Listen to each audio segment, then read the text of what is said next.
One of the wonderful things about speaking is the ability to create scenes. And this is something that not all speakers do, right? Have you ever heard somebody tell a story where someone said, well, this happened, and then this happened, and then this other thing happened, and then, my wife said I should join this gym, and then I joined the gym, and then I decided to quit the gym, and then I decided to buy a gym, So, right? The best stories are created in scenes. And this is where having been a screenwriter sort of really helps me. And if you've been involved at all in theater or comedy, you sort of have this idea of creating this scene on this stage. So what's in a scene? So obviously we have a setting.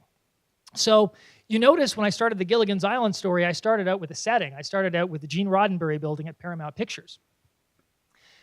Scenes should always have, I shouldn't always, but most often have a very strong setting. People need to know where they are. They need to be grounded, right? And then, obviously, if there's more than one person talking, you need to have dialogue.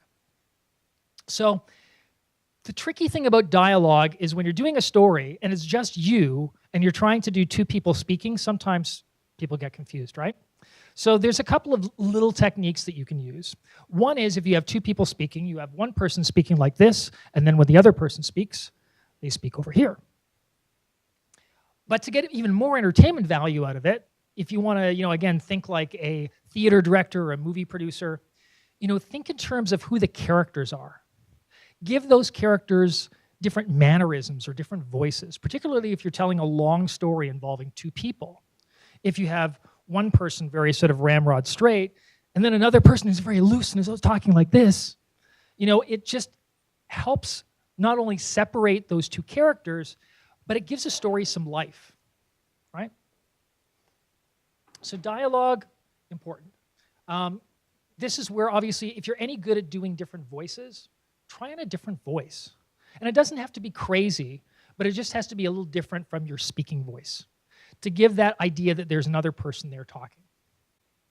So we've talked about characters. Characters are really important.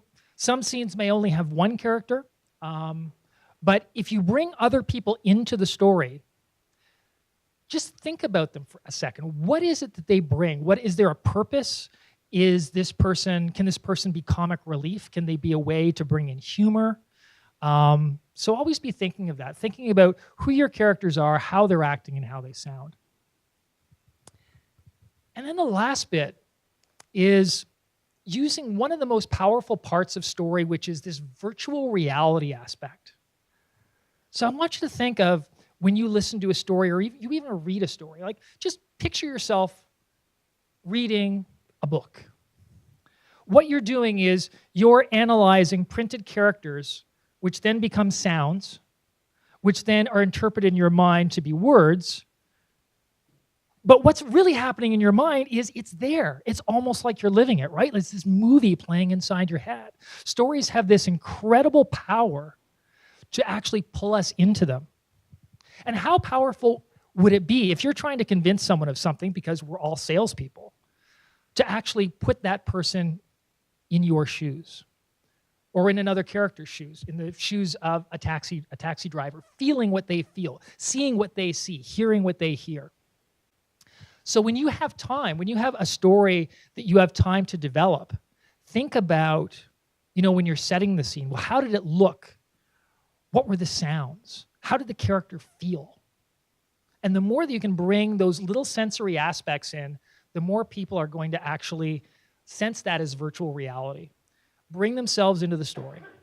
It will make it more memorable because what we find is when people get sucked into a story, if I'm talking about how something looked, if I've got you sucked into the story, the part of your brain that accesses visual data will light up. So it'll be almost as if you're seeing it. And if I bring in sound, it'll be almost as if you're hearing it. So suddenly you have more and more areas of the brain lighting up. And the more areas of the brain that light up, the more chance that person is going to remember your story and be affected by it.